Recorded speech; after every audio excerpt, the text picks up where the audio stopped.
نتوكل عليه ونعوذ بالله من شرور أنفسنا ومن سيئات أعمالنا من يهده الله فلا مضل له وأشهد أن لا إله إلا الله وأشهد أن محمدا عبده ورسوله أما بعد فإن خير الحديث كتاب الله وخير الهدي هدي محمد صلى الله عليه وسلم وشر الأمور محدثاتها وكل محدثة بدعة وكل بدعة ضلالة وكل ضلالة في النار أرسله بالحق بشيرا ونذيرا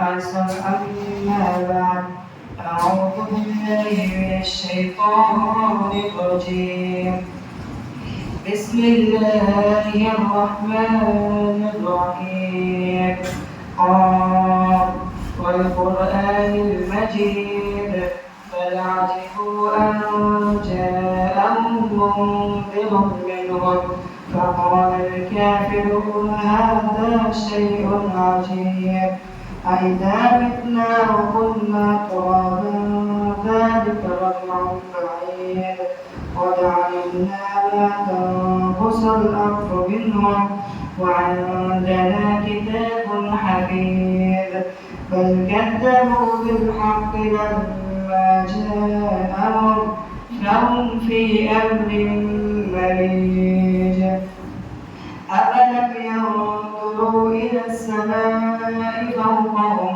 كيف بنيناها وزيناها وما لها من فروج والأرض مددناها وألقينا فيها رواسي وأنبتنا فيها من كل زوج بهيج تبصرة وذكرى لكل عبد منيب ونزلنا من السماء ماء مباركا فأنبتنا به جنات وحب الحصيد والنخل باسقات لها طلع نضيد رزقا للعباد وأحيينا به بلدة ميتا كذلك الخروج أعوذ بالله من الشيطان الرجيم بسم الله الرحمن الرحيم وأقم الصلاة إن الصلاة تنهى عن الفحشاء والمنكر إلى آخره. عن أبي هريرة رضي الله عنه قال قال رسول الله صلى الله عليه وسلم أول ما يحاسب به العبد يوم القيامة الصلاة فإن صلحت صلح سائر عمله وإن فسدت فسد سائر عمله. সমস্ত উপস্থিতি বক্তব্য শুনতে সেই সমস্ত প্রশংসা লাভ করছি সেই মহান রব্বুল আলামিনের জন্য যে মহান রব্বুল আলামিন আমাদেরকে দীর্ঘ একটি সপ্তাহ পর আবার জুম্মা মসজিদে এসে আমাকে কিছু কথা বলার এবং আপনাদের সকলকে কিছু কথা শোনার তৌফিক দান করেছেন সেই মহান রব্বুল আলামিনের জন্য সকলের অন্তরস্থল থেকে শুকরিয়া জ্ঞাপন করি। সকলে বলি আলহামদুলিল্লাহ। সাথে সাথে দরুদ ও সালাম বর্ষিত থাকো সেই আখিরাত জামানের নবী আহমদ মুস্তাফা মুহাম্মদ মুস্তাফা যে নবীর আদর্শ ছাড়া কোন আদম সন্তান জান্নাতে যেতে পারবে না, যে নবীর সুপারিশ ছাড়া কোন মানুষের জান্নাতে যেতে পারবে না, সেই নবীর শানে সবাই একবার সংযুক্ত হবে দরুদ পাঠ করি। সকলে বলি আল্লাহুম্মা সাল্লি আলাইহি আল্লাহুম্মা বারিক আলাইহি। সম্মানিত উপস্থিতি, আমি আপনাদের সামনে কুরআন কারীম থেকে একটি আয়াত এবং রাসূলুল্লাহ সাল্লাল্লাহু আলাইহি ওয়াসাল্লামের বিশুদ্ধ বাণী থেকে একটি বাণী পেশ করেছি, যার উপরে ভিত্তি করে আমি আজকে আমার জুম্মার বক্তব্য নির্ধারণ করেছি সালাত পরীক্ষাকারীদের সম্পর্কে। আর এই সম্পর্কে কিছু কথা বলে আমি আমার বক্তব্য শেষ করব ইনশাআল্লাহ। ওয়া মা তৌফিকি ইল্লা বিল্লাহ আলাইহি তাওয়াক্কালতু ওয়া ইলাইহি উনীব। আমরা প্রথমে জানবো সালাতের আবেদনী পারিভাষিক অর্থ কি। সালাতের আবেদনী অর্থ হচ্ছে দোয়া, রহমত, ক্ষমা প্রার্থনা বা ইত্যাদি। পারিভাষিক অর্থে আল্লাহর নিকট শরীয়তের নির্দেশ অনুযায়ী বান্দার দোয়া, রহমত, ক্ষমা প্রার্থনা ইত্যাদিকে সালাত বলা হয়, যেটা তাকবীরে তাহরিমের মাধ্যমে শেষ হয় এবং সালাম দেওয়া শেষ হয়। সালাতের গুরুত্ব সম্পর্কে আমরা জানবো। সালাতের গুরুত্ব: কালিমায়ে শাহাদাত পাঠ করার পরে ইসলামে সালাতের স্থান। বুখারী হাদিস নম্বর 1772। আর নবী সাল্লাল্লাহু আলাইহি ওয়াসাল্লাম বলেছেন, একটা ব্যক্তি মুসলমান হওয়ার জন্য একটা ব্যক্তি যদি মুসলমান দাবি করে সে যদি সালাত আদায় না করে তাহলে সে মুসলমান নয়। আল্লাহ রাব্বুল আলামিন কোরআনুল কারীমের ভিতরে বলেছেন, ইন্নাস সালাতা তানহা আনিল ফাহশাই ওয়াল মুনকার, নিশ্চয় সালাত তোমাকে নির্লজ্জ ও অপছন্দের কাজ থেকে পাপাচার থেকে বিরত রাখবে। আল্লাহ তাআলা আমাদেরকে দুনিয়াতে পাঠিয়েছেন শুধুমাত্র কেবলমাত্র একমাত্র ইবাদত করার জন্য। আল্লাহ রাব্বুল আলামিন কোরআনুল কারীমের ভিতরে বলেছেন, ওয়া মা খালাকতুল জিন্না ওয়াল ইনসা ইল্লা লিয়াবুদুন, আমি মানব জাতিকে এবং জিন জাতিকে সৃষ্টি করেছি শুধুমাত্র কেবলমাত্র একমাত্র আমি রব্বুল আলামিন আমার ইবাদত করবে। মানুষ এবং জিন জাতিকে আমি দুনিয়াতে প্রেরণ করেছি তারা শুধুমাত্র আমার ইবাদত করবে। আমরা যে ধর্মের অনুসারী হই না কেন, আমরা যদি আল্লাহ রাব্বুল আলামিনকে যদি আমাদের রবকে না চিনি, আমরা যদি না জানি যে আমাদের রবকে, তাহলে আমরা তার ইবাদত কিভাবে করব? আমরা 40 বছর 45 বছর জিন্দেগি পার করে এসেছি, এখনো পর্যন্ত আমরা জানি না যে আল্লাহ রাব্বুল আলামিন কোথায় অবস্থান করেন। আমাদের ভেতরে অনেকেই আছে যে মনে করে আল্লাহ রাব্বুল আলামিন সূরা তাহারিতে বলেছেন, আর-রাহমান আল-আরশিস তাওয়া, আল্লাহ রাব্বুল আলামিন সাত আসমানের উপরে আরশে সমন্বিত আছেন। কিন্তু আমরা বলে থাকি আল্লাহ সর্বত্র বিরাজমান, নাউযুবিল্লাহ। এই কথা আপনি ভাবলেন কিভাবে? এই কথা আপনি কল্পনা করলেন কিভাবে? আল্লাহ রাব্বুল আলামিন যেখানে সূরা পবিত্র কোরআনের ভিতরে সূরা ভিতরে বলে দিচ্ছেন যে আর-রাহমান আল-আরশিস তাওয়া, আল্লাহ রাব্বুল আলামিন সাত আসমানের উপরে আরশে সমন্বিত। আপনি এই জায়গাটা নিয়ে নামাজ পড়েন, আপনি এই জায়গাটা নিয়ে সিয়াম করবেন, আপনি এই জায়গাটা নিয়ে সালাত আদায় করবেন, আপনি এই জায়গাটা নিয়ে লক্ষ লক্ষ টাকা খরচ করে আপনি যদি হজ আদায় করেন, তাহলে আপনার সেই হজ, আপনার সালাত, আপনার সিয়াম কোনো কিছু আপনার উপর কবুল হবে না। আপনি যদি আপনার রবকে না চিনেন, আপনি যদি আপনার রবকে না চিনেন, তাহলে আপনি কিভাবে তার ইবাদত করবেন?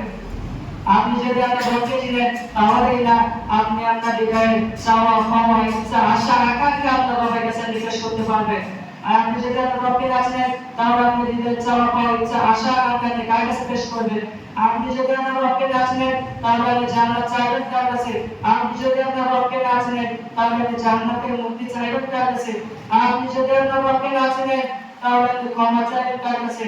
তওবা, আপনি গুনাহ করার পরে যে তওবা করবেন, আপনি যদি আপনার রবকে না চিনেন, তাহলে তওবা করবেন কার কাছে? কথা আমি বুঝাইতে পারিনি? আল্লাহ রাব্বুল আলামিন রাসূল সাল্লাল্লাহু আলাইহি ওয়াসাল্লাম বলেছেন, তুমি যদি তোমার রবকে না চেনো, তাহলে তুমি কিভাবে তার ইবাদত করবে? তোমার যে হৃদয়ে চাওয়া পাওয়া ইচ্ছা আশা আকাঙ্ক্ষা আছে, সেগুলো তুমি কার কাছে পেশ করবে? তুমি যে জান্নাত চাইবে, জাহান্নাম থেকে বাঁচা চাইবে, এগুলো তুমি কার কাছে পেশ করবে? এগুলো তুমি কার কাছে চাইবে যদি তুমি তোমার রবকে না চেনো? রাসূলুল্লাহ সাল্লাল্লাহু আলাইহি ওয়াসাল্লাম বলেছেন, তুমি যে গুনাহ করবে, গুনাহ করার পরে তুমি যে তওবা করবে, তওবা করবে, এই তওবাটা কার কাছে করবে? তুমি তো এখনই চেনো না তোমার রবকে, তুমি তো আজ পর্যন্ত জেনে আসছো যে তোমার রব সর্বত্র বিরাজমান, নাউযুবিল্লাহ। এই কথা আগে জানিয়ে আপনি সালাত আদায় করেন, কোনচিন কালো আপনার সালাত আপনার দরবারে কবুল হবে না। আল্লাহ রাব্বুল আলামিন কোরআনুল কারীমের মধ্যে বলেছেন, ইন্নাল মুনাফিকিনা ইউখাদিউনা আল্লাহ ওয়া ইয়াখদিউন, নিশ্চয় মুনাফিকরা প্রতারণা করে আল্লাহর সাথে। কিভাবে প্রতারণা করে? তারা যখন সালাতে দাঁড়ায় তখন তারা উদাস মন নিয়ে সালাত পড়ায়। তখন যারা সালাত আদায় করে তারা মসজিদে ঢুকে সালাত আদায় করে, ঠিক আছে, কিন্তু তাদের মনটা থাকে মসজিদের বাইরে, দুনিয়ার দৌড়ানোর ভেতরে থাকে। তারা যখন সালাত আদায় করে, ঠিক আছে, কিন্তু তারা সালাতের ভিতরে গাফিলতা অবলম্বন করে, সালাতের ভিতরে অলস ভাবে দাঁড়ায়। এজন্য আল্লাহ বলেছেন, ইন্নাল মুনাফিকিনা ইউখাদিউনা আল্লাহ ওয়া ইয়াখদিউন, নিশ্চয় মুনাফিকরা প্রতারণা করে আল্লাহর সাথে। وإذا قاموا إلى الصلاة قاموا كسالى يراءون الناس ولا يذكرون الله إلا قليلا। আল্লাহ তাদেরকে সেই প্রতারণা, আল্লাহ তাদেরকে নিক্ষেপ করে প্রতারণার ভিতরে, আমরা আল্লাহকে খুব অল্পই স্মরণ করি।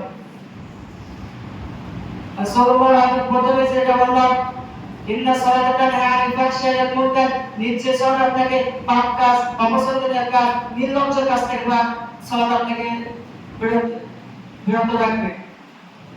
কিন্তু আপনি তো 5 ওয়াক্ত সালাত আদায় করছেন, আপনি তো তাহাজ্জুদের সালাত আদায় করছেন, কিন্তু আপনি তো পাপ কাজ থেকে বিরত থাকতে পারছেন না। আপনি তো সেই সকালে বিষাদর পান করছেন, তাহলে বুঝতে হবে আপনার সালাতের ভেতরে কোন ত্রুটি আছে। কারণ আমরা কোরআনে যেখানে কোরআনের ভিতরে বলেছেন যে ইন্না সালাতা তানহা আনিল ফাহশাই ওয়াল মুনকার, নিশ্চয় সালাত তোমাকে অশ্লীল অপছন্দনীয় কাজ থেকে, পাপ কাজ থেকে বিরত রাখবে। কিন্তু আপনি 5 ওয়াক্ত সালাত আদায় করেও, তাহাজ্জুদের সালাত আদায় করেও আপনি পাপ কাজ থেকে বিরত থাকতে পারছেন না, আপনি পাপ কাজ ছাড়তে পারছেন না। এজন্য আপনাকে বুঝতে হবে, আপনাকে উপলব্ধি করতে হবে যে আপনার নামাজের ভিতরে ত্রুটি আছে। এই নামাজ আপনাকে জান্নাতে নিয়ে যেতে পারে, আমার এই নামাজ আপনাকে জান্নাতে নিয়ে যেতে পারবে। পারে যদি বলা কিভাবে, তাহলে আল্লাহ সাল্লাল্লাহু আলাইহি ওয়াসাল্লাম আল্লাহ পাকের পবিত্র কোরআন কারিমে সূরা আয়াতের মধ্যে বলেছেন, ফাওয়াইলুল লিল মুসাল্লিন আল্লাযীনা হুম আন সালাতিহিম সাহুন। সুতরাং ওয়েল নামক দোজখের সেই কঠিন শাস্তি সেই সালাত আদায়কারীর জন্য, যারা সালাত আদায়। আপনি সালাত আদায় করছেন, কিন্তু সালাত আদায় করে আপনি জাহান্নামে যাবেন। আপনি সালাত আদায় করছেন, কিন্তু আপনি সালাত আদায় করার পরে কেন জাহান্নামে যাবেন? আপনি কিছুক্ষণের জন্য মসজিদে ঢুকে এসেছেন, কিছুক্ষণের পরে বেরিয়ে যাবেন, তাও কেন আপনি দুনিয়ার কবলে লেগে থাকেন? তাও কেন আপনি দুনিয়াকে বেশি প্রাধান্য দিয়ে ফেলেছেন? আপনি 5টা মিনিট ধরে, আপনি 10টা মিনিট ধরে আপনি সালাত আদায় না করতে পারেন, তাহলে আপনি কিসের মুসলিম, আপনি কিসের মুমিন? রাসূলুল্লাহ সাল্লাল্লাহু আলাইহি ওয়াসাল্লাম বলেছেন, তিনটি বস্তু, আবু আলী রাদিয়াল্লাহু আনহু বলেন, তিনি বলেন রাসূলুল্লাহ সাল্লাল্লাহু আলাইহি ওয়াসাল্লাম বলেছেন, তিনটি বস্তু ছাড়া তাকে কোনোদিন সালাত পড়া যায় না। তিনটি বস্তু যদি একটা মানুষের সালাতের ভিতরে না থাকে, তিনটি বস্তু যদি না থাকে, তাহলে তাকে সালাত পড়া যায় না। এক, ইখলাস বা একনিষ্ঠতা। আপনার নামাজের ভিতরে যদি একনিষ্ঠতা না থাকে, আপনার নামাজের ভিতরে যদি আল্লাহর ভয় একনিষ্ঠতা না থাকে, যেটা আপনাকে সরকারের নির্দেশ দিবে যে একনিষ্ঠতা আপনি যদি নামাজের ভিতরে না রাখতে পারেন, তাহলে আপনি ওই সালাত, ওই নামাজ, ওই ইবাদত কোনদিন আল্লাহর দ্বারা কবুল হবে না। দুই, আল্লাহর বিরুদ্ধে যেটা আপনাকে খারাপ কাজ থেকে বিরত রাখবে। আপনি নামাজে দাঁড়িয়েছেন ঠিক আছে, আপনি নামাজ পড়ছেন ঠিক আছে, কিন্তু আপনি খারাপ কাজ থেকে বিরত থাকতে পারছেন না।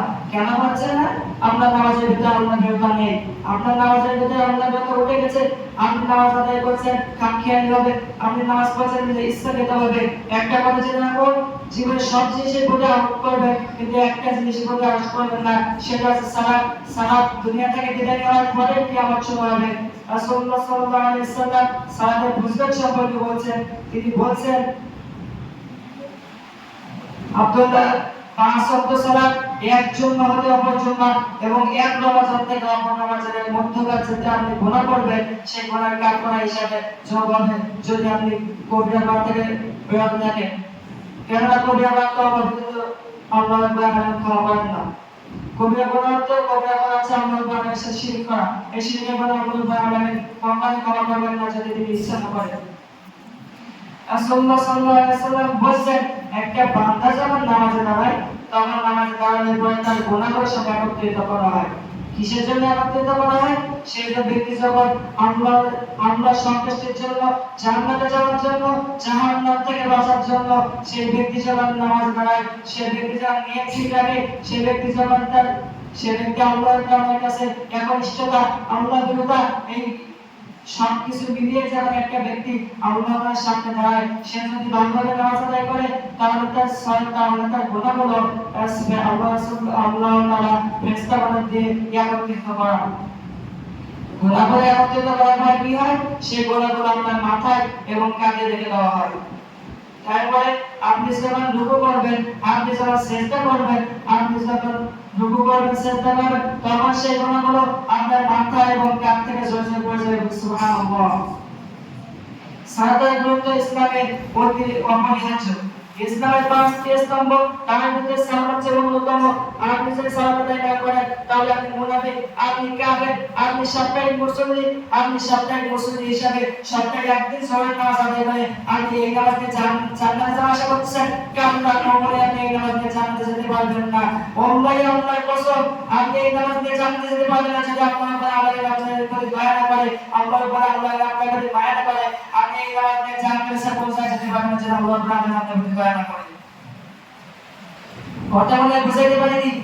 আপনি পাঁচ আপনি আল্লাহ সাল্লাল্লাহু আলাইহি ওয়াসাল্লাম বলেছেন তুমি দৈনিক 5 ওয়াক্ত সালাত আদায় করো, কিন্তু আপনি দৈনিক 1 ওয়াক্ত সালাত আদায় করছেন না। আপনি শুধু জুম্মার দিন মসজিদে আসছেন, জুম্মার দিন মসজিদে এসে তাও ঘুমিয়ে সময় কাটিয়ে দিচ্ছেন, তাও আছেন আজানের পরে মসজিদে এসে তো আপনার কোনো ফায়দা নেই। আপনি আজানের পরে আছেন, শেষ হয় ফেরেশতারা তাদের লিখিত খাতাগুলো বন্ধ করে খতিবের খুতবা সরবরাহ করছে, সে সময় আসলে তো আপনার খাতা আপনার নামটা ওই খাতায় তো যোগ হচ্ছে না। সে সময় এসে আপনি এসেছেন মসজিদে, ঠিক আছে, কিন্তু খতিব সাহেবের খুতবা আপনি শুনছেন না।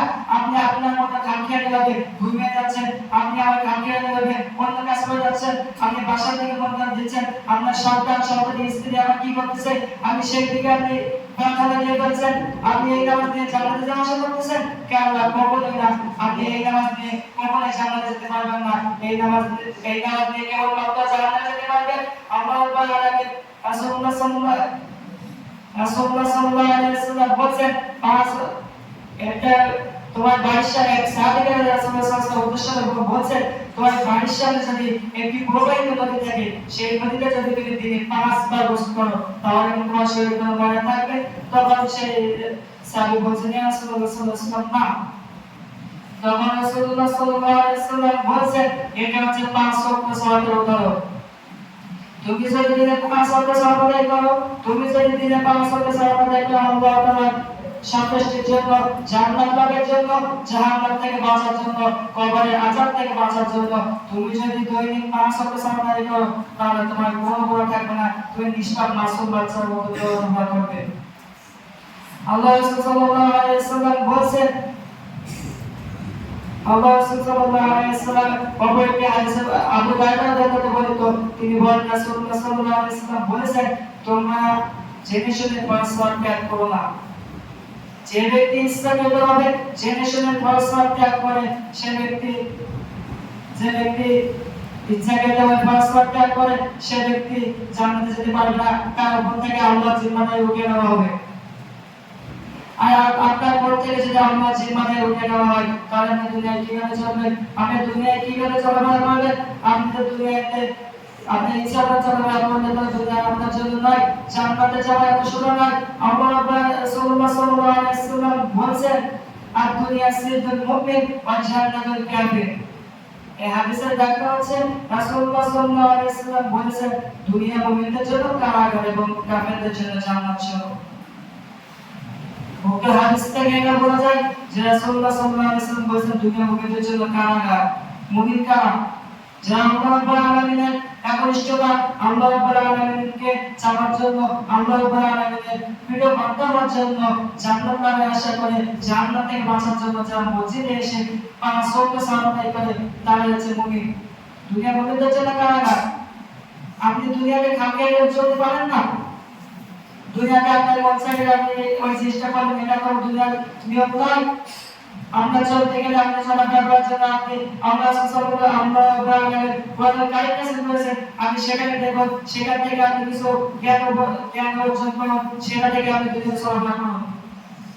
এবং কাফেরদের যে জান্নাত স্বরূপ কেন বলা হয়েছে? আমরা বলেন, ওয়ালাকুম ফিহা মা তাশতাহি আনফুসুকুম ওয়ালাকুম ফিহা মা তাদউন।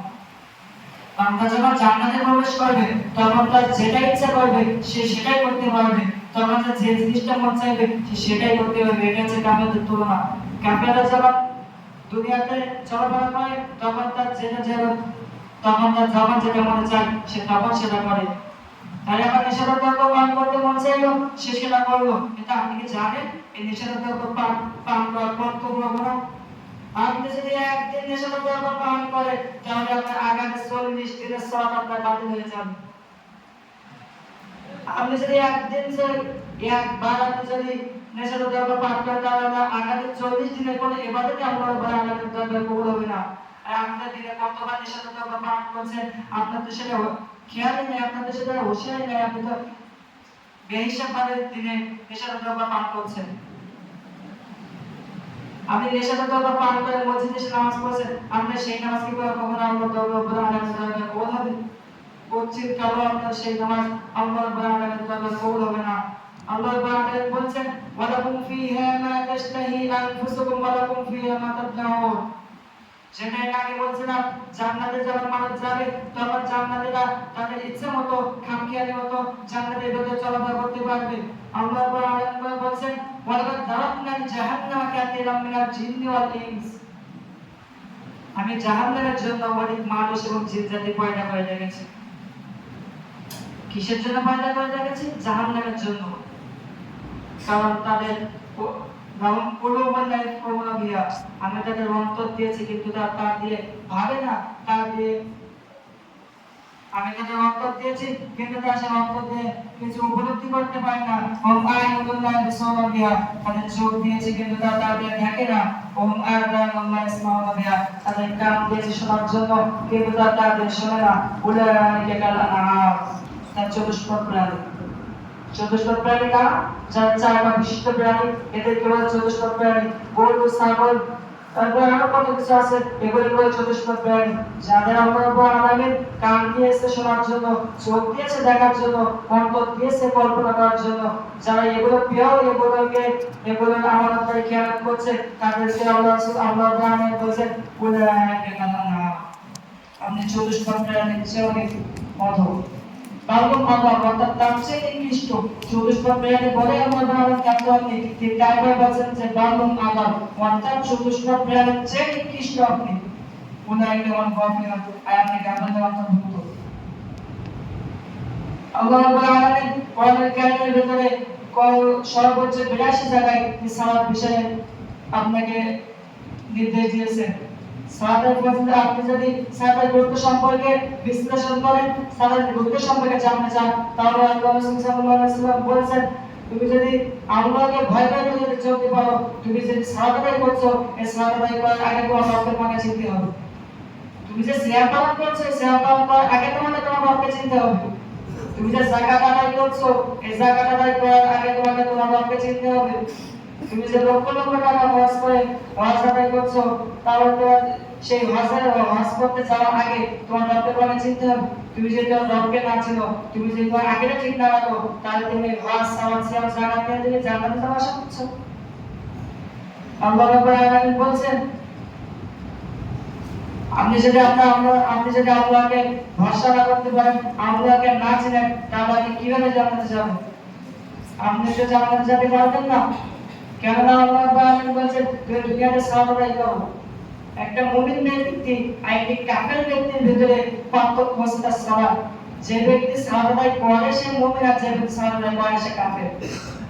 রাসূলুল্লাহ সাল্লাল্লাহু আলাইহি ওয়াসাল্লাম এভাবে বলেছেন, যে ব্যক্তি সালাত আদায় করে সে মুমিন, আর সালাত আদায় করলেই সে মুমিন হয় না। যে ব্যক্তি সালাত আদায়ের ভিতরে একনিষ্ঠতা, আল্লাহর বিরুদ্ধে, সে ব্যক্তি সালাত আদায়ের ভিতরে আল্লাহর একনিষ্ঠতা ইখলাস করে নামাজ আদায় করে, সেই ব্যক্তি মুমিন। আমাদের প্রায় সকলে নামাজ আদায় করি, কিন্তু আমাদের নামাজের ভিতরে প্রায় সকলে নামাজ আল্লাহর কবুল হয় না। আমরা সবাই একটা নামাজ আদায় করি, কিন্তু আমাদের নামাজের ভিতরে সবাই মনোযোগ এক থাকে না। কিছু মানুষ আছে জাহান্নামে, একদল মানুষকে জাহান্নামে দেখে বলছে, তোমরা জাহান্নামে এসেছে কিভাবে? তোমরা তো মসজিদের প্রথম কাতারে মুসল্লি ছিলে। তখন তারা কি বলছে? তারা বলছে কি, হ্যাঁ আমরা দুনিয়াতে মসজিদের প্রথম কাতারে মুসল্লি ছিলাম ঠিকই, কিন্তু আমরা লোক দেখার জন্য সালাত আদায় করতাম। আমরা দুনিয়াকে প্রাধান্য দিয়ে ফেলেছিলাম। আমরা দুনিয়ার কাঙ্ক্ষার জন্য সালাত আদায় করতাম। আমি গ্রামের সবচেয়ে সম্মানিত ব্যক্তি ছিলাম। আমি যে সালাত আদায় না করি, তাহলে কি আমাকে দেখাই? আমি যে সালাত আদায় না করি, তাহলে লোকজন আমাকে কি বলবে? আমি এইভাবে সালাত আদায় করতাম, এজন্য আল্লাহ আজকে আমাকে জাহান্নামে দিয়েছে।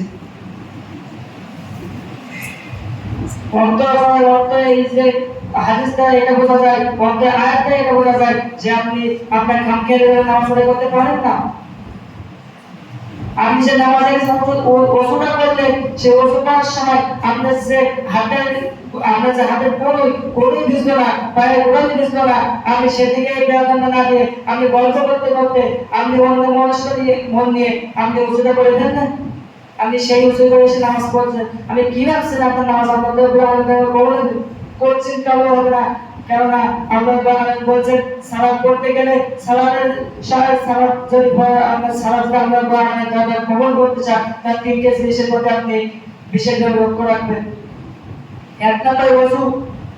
আপনি যখন ওযু করবেন, ওযু করার পরে যে আপনি দোয়াটা করবেন, এই ওযু দোয়ার ফজিলত আপনি জানেন? আপনি ওযু দোয়ার ফজিলত জানেন না? আল্লাহ তাআলা বলেন যে ওযু করার পরে আশহাদু আল্লা ইলাহা ইল্লাল্লাহ ওয়া আশহাদু আন্না মুহাম্মাদান আবদুহু ওয়া রাসূলুহু আল্লাহুম্মা ইজআলনি মিনাত তাওয়াবিন ওয়াজআলনি মিনাল মুতাতাহহিরিন। এই দোয়া যে ব্যক্তি ওযু করার পরে পাঠ করবে সেই ব্যক্তির জন্য জান্নাতে 8টা দরজা সকল দরজা খুলে দেওয়া হবে। সেই ব্যক্তি যেটা ইচ্ছা সেখান থেকে জান্নাতে প্রবেশ করতে পারবে। সুবহানাল্লাহ। সামান্য একটি সুন্নাত, সামান্য একটি কাজ আপনি যদি করতে পারেন তাহলে আপনার জন্য জান্নাতে 8টা দরজা খুলে দেওয়া হবে। আল্লাহ রাব্বুল আলামিন বলেন ইয়া আইয়ুহাল্লাযীনা আমানু হে মুমিনগণ লা তুলহিকু আমওয়াল ইয়া আইয়ুহাল্লাযীনা আমানু লা তুলহিকু আমওয়ালুকুম ওয়া লা আওলাদুকুম আন যিকরিল্লাহ ওয়া মান ইয়াফআল যালিকা ফাউলাইকা হুমুল খাসিরুন। হে মুমিনগণ তোমার সন্তান সন্ততির জন্য তোমাদেরকে আল্লাহ শরত থেকে উদাসীন করে দিতে না পারে, যারা এই করবে তারা ক্ষতিগ্রস্ত। আপনি আপনার সন্তানের বয়স 7 বছর বয়স উপনীত হবে, আপনি আপনার সন্তানকে সালাতের শিক্ষা দিন, আপনি আপনার সালাতের জন্য তাগিদ দিন। আপনি বলছেন যে হুজুর আমি তো নিজেই নামাজ পড়ি না, আমার সন্তানকে আমি কি বলবো? আপনি নিজে শুধরানোর চেষ্টা করেন, তারপর আপনার সন্তানকে শুধরানোর জন্য তাগিদ দিন। আপনার সন্তান যখন 7 বছর বয়সে উপনীত হবে তখন আপনার সালাতের তাগিদ দিন, এবং আমার সন্তান যখন 10 বছর বয়সে উপনীত হবে তখন সে যদি সালাত না করে তাহলে আপনি তাকে প্রহার করুন। রাসূলুল্লাহ সাল্লাল্লাহু আলাইহি ওয়াসাল্লাম এই হাদিসের ভিতরে আপনার সন্তান 10 বছর হওয়ার পরে যদি আপনার সন্তান সালাত না করে তাহলে আপনার সন্তানকে প্রহার করতে বলছেন। কিন্তু আপনি তো 45 বছর জিন্দেগি পার করে এসেছেন, তা আপনি তো একটা দিন মসজিদে অনিশ্চিতভাবে আল্লাহর খুশি আল্লাহকে রাজি খুশি করার জন্য, আল্লাহকে জান্নাতে যাওয়ার জন্য, জাহান্নাম থেকে বাঁচার জন্য কোনদিন একটা ওয়াক্ত নামাজে আপনি একনিষ্ঠভাবে পড়েননি, তাহলে আপনার সন্তানকে কি বোঝাবেন? আপনি আপনার সন্তানকে কি বলবেন? এজন্য আসুন আপনি প্রতিদিন আপনি নিজেকে পরিবর্তন করুন। আপনি নিজে যে নামাজ পড়তে এসেছেন, আপনি নিজে নামাজ পড়তে এসে ঘুমিয়ে কাটিয়ে যাচ্ছেন, আপনি যে নিজেই নামাজ পড়তে এসেছেন কিন্তু নামাজের ভিতরে আপনার মন মানসিকতা অন্য দিকে। এই নামাজ দিয়ে আপনি কখনোই জান্নাতে যেতে পারবেন না। এই নামাজ দিয়ে কেবলমাত্র আপনি জাহান্নামে যেতে পারবেন যদি আল্লাহ তাআলা আপনার কথা না করেন। রাসূলুল্লাহ সাল্লাল্লাহু আলাইহি ওয়াসাল্লাম বলেছেন যে ব্যক্তি সালাত আদায় করে না সে ব্যক্তি জাহান্নামে যাবে, আর যে ব্যক্তি আসর সালাত ছুটে গেছে তার সমস্ত আমল বরবাদ হয়ে গেছে। আসর সালাতের গুরুত্ব আল্লাহ আমাদের কাছে অনেক বেশি। আসর সালাত এবং ফজর সালাত এই দুটি সালাতের আল্লাহ আমাদের কাছে অনেক গুরুত্ব। রাসূলুল্লাহ সাল্লাল্লাহু আলাইহি ওয়াসাল্লাম বলেছেন যে ব্যক্তি আসর এবং ফজর সালাত নিয়মিত আদায় করবে সে ব্যক্তি জান্নাতে যাবে, সে ব্যক্তি জাহান্নামে যাবে না। সুবহানাল্লাহ।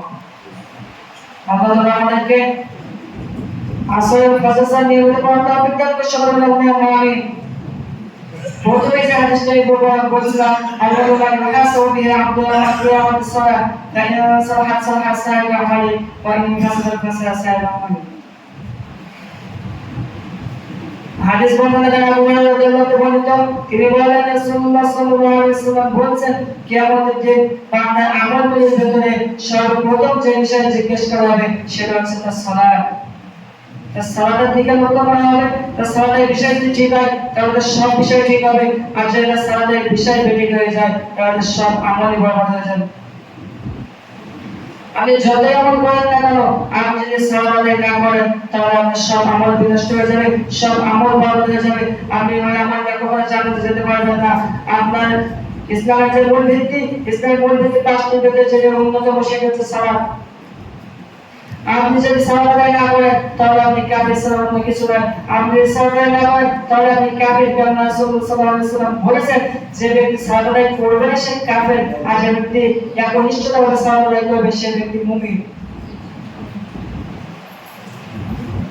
আমরা সবাই 5 ওয়াক্ত সালাত জামাতের সাথে আদায় করব।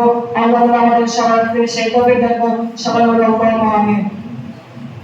আমরা যে নামাজ আদায় করি, আমাদের নামাজ 5 ওয়াক্ত নামাজের বেলায় আমরা 2 ওয়াক্ত পড়ি, 1 ওয়াক্ত পড়ি না, এবং যে নেশাদার দ্রব্য পান করি এগুলো থেকে আমরা আমাদেরকে সবাইকে বিরত রাখবো। নেশাদার দ্রব্য বলতে কি?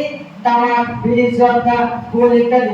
এগুলো যদি কোনো ব্যক্তি যদি একবার এগুলো সেবন করে, কোনো ব্যক্তি যদি একবার এগুলো তার পেটের এগুলো সে যদি পান করে তাহলে তার আগামী 40 দিনের সালাত বাতিল হয়ে যাবে। 40 এর সালাত বলতে 40 দিনের ইবাদত বাতিল হয়ে যাবে। তো 40 দিন আগামী 40 দিন সে যতই ইবাদত করুক না কেন, যতই আল্লাহ রাসূল সাল্লাল্লাহু আলাইহি ওয়াসাল্লামের হাদিস অনুযায়ী চলুক না কেন, যতই দান করুক না কেন, সে যদি সেই 40 দিনের ভিতরে মারা যায় তাহলে সে ব্যক্তি জাহান্নামী। আপনি যদি নেশাপাতি অপমান করেন তাহলে আপনি সালাতে আসুন। কেন আল্লাহ সাল্লাল্লাহু আলাইহি ওয়াসাল্লাম বলেছেন ইন্নাস সালাতা তানহা আনিল ফাহশাই ওয়াল মুনকার, নিশ্চয়ই সালাত তোমাকে অশ্লীল অপছন্দের কাজ থেকে বিরত রাখে। আপনি মসজিদে আসেন নামাজের জন্য, মসজিদে মাইকে যখন মুয়াজ্জিন সাহেব বলছেন হাইয়া আলাস সালাহ হাইয়া আলাল ফালাহ, নামাজের জন্য এসো, কল্যাণের জন্য এসো, কিন্তু না, আপনি নামাজের জন্য আসছেন না, আপনি দোকানে বসে আছেন, আপনি মোবাইল দেখছেন, কিন্তু এদিকে হাইয়া আলাস সালাহ হাইয়া আলাল ফালাহ মুয়াজ্জিন সাহেব ডেকেই যাচ্ছেন, অসংখ্য মুয়াজ্জিন সাহেব ডাকছেন হাইয়া আলাস সালাহ হাইয়া আলাল ফালাহ, নামাজের জন্য এসো, বরকতের জন্য এসো, কিন্তু আপনারা তো নিজেদের দুনিয়া নিয়েই পড়ে আছেন। দুনিয়াতে খামখেয়ালি, দুনিয়াতে সালাত না আদায় করা, এইগুলো নিয়ে আপনি কিন্তু জান্নাতে যেতে পারবেন না। এগুলোর পরিণাম হবে জাহান্নাম। আপনি যে 5 ওয়াক্ত সালাত আদায় করছেন না, কেন করছেন না? আপনি দুনিয়াকে বেশি প্রাধান্য দিয়ে ফেলেছেন তাই। আপনি নামাজে দাঁড়িয়ে আপনি ব্যবসা হিসাব করছেন, আপনি নামাজে দাঁড়িয়ে দুনিয়ায় রক্তমাশায় মেতে আছেন, নামাজ দাঁড়িয়ে এগুলো করলে তো আপনার নামাজ আল্লাহ কবুল হবে। আপনি যখন আল্লাহ রাব্বুল আলামিনকে আপনি চিনতে পারবেন, আল্লাহ রাব্বুল আলামিনকে আপনি যখন জানতে পারবেন, তখন আপনার মন থেকে আল্লাহ রাব্বুল আলামিনের জন্য একনিষ্ঠতা চলে আসবে। আপনি যদি আল্লাহ রাব্বুল আলামিনকে না চিনেন তাহলে আপনি ইবাদত করবেন কার জন্য? আপনি যদি আল্লাহ রাব্বুল আলামিনকে না চিনেন তাহলে আপনি আজকে জুমার দিনে এসেছেন, মসজিদে যে আজকে নামাজ আদায় করবেন, এদের খুতবা শ্রবণ করছেন, এটা আপনি কার জন্য আদায় করছেন যদি আপনি আল্লাহ রাব্বুল আলামিনকে না চিনেন? আল্লাহ রাব্বুল আলামিনকে চিনতে হবে, আল্লাহ রাব্বুল আলামিনকে মানতে হবে। আল্লাহ রাব্বুল আলামিন কোরআনের কারিমে ছোট্ট একটি সূরা, ছোট্ট কয়েকটি আয়াত বলে দিয়েছেন, কুল হুয়াল্লাহু আহাদ, বলুন আল্লাহ এক, অদ্বিতীয়। আল্লাহর প্রথম আয়াতে যে বিষয়টা বলছেন আল্লাহ এক, আল্লাহ অদ্বিতীয়। আল্লাহুস সামাদ, আল্লাহর মুখাপেক্ষী নন, সকলেই তার মুখাপেক্ষী। যার ইয়ারি করার আল্লাহ তাআলা জন্ম দেননি, ওয়ালাম ইয়াকুল লাহু কুফুয়ান, তিনি জন্মিত নন এবং তার সমতুল্য এই পৃথিবীতে কেউ নেই। কেননা আল্লাহ রাব্বুল আলামিন এই পৃথিবী, এই মানুষ, এই জিনজাতিকে সৃষ্টি করেছেন কেবলমাত্র শুধুমাত্র একমাত্র আল্লাহ রাব্বুল আলামিনের ইবাদত করার জন্য। আপনি দুনিয়াতে এসেছেন, দুনিয়াতে এসে আপনি তার ইবাদত করছেন না, আপনি দুনিয়াকে বেশি প্রাধান্য দিয়ে ফেলেছেন, আপনি দুনিয়ায় আপনি খামখেয়ালি করে চলাফেরা করছেন। এই খামখেয়ালি করে চলাফেরা করে আপনি মারা যাওয়ার পরে জান্নাত আশা করছেন? কারণ কখনোই না, আপনি জান্নাতে যেতে পারবেন না। আপনি আবাসস্থল হবে জাহান্নাম, যেখানে মানুষ বছর বছর কয়েক শতাব্দী ধরে সেখানে থাকবে, সেখান থেকে তারা বের হওয়ার কোনো রাস্তাই নেই। এমনকি জান্নাতীরা জাহান্নামীদেরকে বলবেন যে তোমরা কিসের জন্য জাহান্নামে এসেছো? সূরা মুদাসসিরে আল্লাহ তাআলা বলেন মা সালাকাকুম ফি সাকার, জান্নাতীরা জাহান্নামীদেরকে প্রশ্ন করবে যে কিসে তোমাদের জাহান্নামে নিয়ে গেছে? তখন জাহান্নামীরা বলবে আল্লাহুম্মা মিনাল মুসাল্লিন, তার প্রথমেই যে কথাটা উচ্চারণ করবে, প্রথমেই যে বাক্যটা উচ্চারণ করবে সেটা হচ্ছে সালাত। তারা বলছে মহানবী মুসাল্লিন, আমার সালাত দেখে বলতে সামিল ছিলাম না। মসজিদে সালাত আদায় হতো, কিন্তু আমরা মসজিদের আশেপাশে থেকে ঘুরে চলে যেতাম। মুয়াজ্জিন সাহেব হাইয়া আলাস সালাহ হাইয়া আলাল ফালাহ বলতো, আমরা শুনতাম, কিন্তু আমরা সেদিকে প্রাধান্য না দিয়ে আমরা দুনিয়াকে বেশি প্রাধান্য দিতাম। আল্লাহ রাব্বুল আলামিন বলেছেন নাম কোন বলে এক পড়াবে যে কান দিয়েছে শোনার জন্য, যে কেবল শোনে না। এটা কি 24 পা প্রাণী, 4 পা বিশিষ্ট প্রাণী, তার চেয়ে নিকৃষ্ট। মা সালাকাকুম ফি সাকার ওয়ালাম নাকুম মিনাল মুসাল্লিন, আমরা সালাত আদায়কারীর মধ্যে শামিল ছিলাম না, ওয়ালাম নাকুম মিনাল মিসকিন। দ্বিতীয় বাক্য যে জান্নাতে হবে পেশ করছে সেটি হচ্ছে ওয়ালাম নাকুম মিনাল মুসাল্লিন, ওয়ালাম নাকুম মিনাল মিসকিন, আর আমরা মিসকিনদের খাবার খাওয়াতাম না। ওয়ালাম নাকুম মিনাল মিসকিন মা সালাকাকুম ফি সাকার ওয়ালাম নাকুম মিনাল মুসাল্লিন, ওয়ালাম নাকুম মিনাল মিসকিন, ওয়া কুননা নাকুতু মা'আল খালিদিন, আর আমরা সত্য পথের পথিকদের সঙ্গে আলোচনা করতাম। সত্য পথের পথিক কারা? যারা 5 ওয়াক্ত সালাত আদায় করে আল্লাহ রাব্বুল আলামিনের সন্তুষ্টির জন্য দৈনিক 5 ওয়াক্ত সালাত আদায় করে মসজিদে এসে এরাই হচ্ছে এরাই হচ্ছে সত্য পথের প্রতীক। আমি তাদেরকে নিয়ে সমালোচনা করতেছেন, আমি নিজেই 5 ওয়াক্ত সালাত আদায় করছেন না, আমি নিজের কানে আদায় অন্যের কানে করছেন, এটার নাম কিন্তু ইসলাম নয়, এটার নাম কিন্তু আপনি মুমিন বান্দা হতে গেলে এটাই কি আপনি মুমিন বান্দা পরিচয়, এটাই কি আপনার মুমিন বান্দা পরিচয়? আল্লাহ কখনোই না। আপনি এভাবে কিন্তু আপনি জান্নাতে যেতে পারবেন না। জান্নাতে যেতে হলে আপনাকে দুনিয়াতে সৎ কাজ করতে হবে, দুনিয়াতে ভালো কাজ করতে হবে, দুনিয়ার আমল নিয়ে আপনি জান্নাতে যাবেন। সে আমাদের ভিতরে সর্বপ্রথম যে আমল সেটা হচ্ছে সালাত। কোরআনের অধিকাংশ জায়গায় আল্লাহ রাসূল সাল্লাল্লাহু আলাইহি ওয়াসাল্লাম সালাতের বিষয়ে নির্দেশ দিয়েছেন। আপনি সালাত আদায় করুন, 5 ওয়াক্ত সালাত আপনি মসজিদে আসুন, আপনি খামখেয়ালি করে নামাজ আদায় করুন, তাও আপনি মসজিদে আসুন, আপনি আল্লাহর উদ্দেশ্যে নামাজ আদায় না করলে আপনি মসজিদে আসুন। কেননা মসজিদের শান্তির জায়গা, এখানে এসে আপনি শান্তি খুঁজে পাবেন। আপনি 3 দিন থেকে 4 দিন আপনি আল্লাহ রাব্বুল আলামিনের শরীর অনুযায়ী সালাত আদায় করতেন না, কিন্তু 5ম দিন থেকে আপনার ভেতরে, আপনার মনের ভেতরে একটা ইচ্ছা, একটা আশা, একটা আকাঙ্ক্ষা তৈরি হবে, একটা ভয় তৈরি হবে আল্লাহ রাব্বুল আলামিনের জন্য। তারপর থেকে আপনি আল্লাহ রাব্বুল আলামিনের শরীর অনুযায়ী নামাজ আদায় করবেন। এজন্য আপনি 5 ওয়াক্ত সালাত মসজিদে আসুন এবং ইসলামের যে 5টি স্তম্ভ, এই স্তম্ভ আপনি মেনে দুনিয়াতে চলাফেরা করুন। 5টি স্তম্ভের ভিতরে অন্যতম যে স্তম্ভ সেটা হচ্ছে সালাত। আর সালাত যে ব্যক্তি আদায় করে না সে ব্যক্তি কাফের।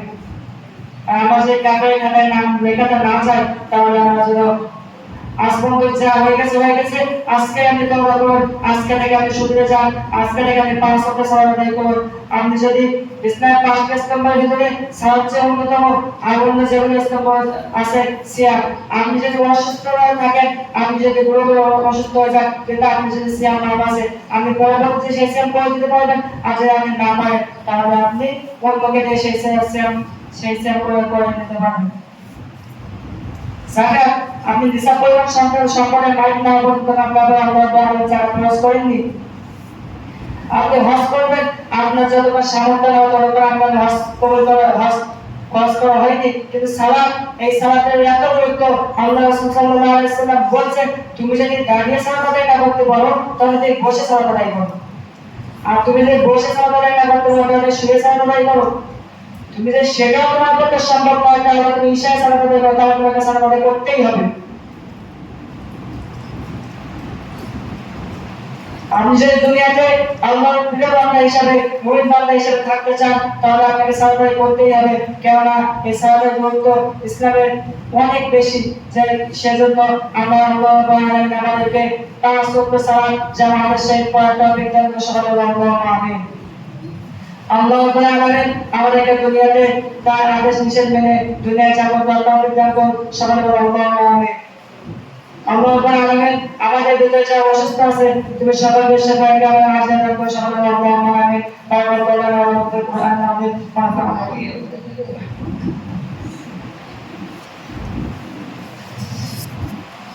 আলহামদুলিল্লাহ, আলহামদুলিল্লাহ।